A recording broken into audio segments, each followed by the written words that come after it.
தொழுதும் ஒன்றினுள் அடக்கம். அதுவே ஆனைமுகமெனும் ஓங்கார விளக்கம். சுழலும் கோள்கள் அவன் சொல் கேட்கும். அவனை தொழுதால் போதும் நல்லதே நடக்கும். ஆனைமுகனை தொழுதால் நவக்கிரகங்களும் மகிழும்.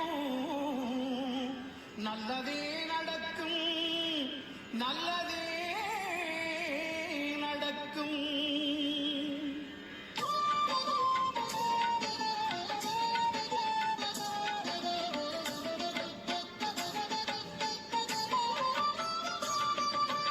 ஒன்பது கோளும் ஒன்றாய் காண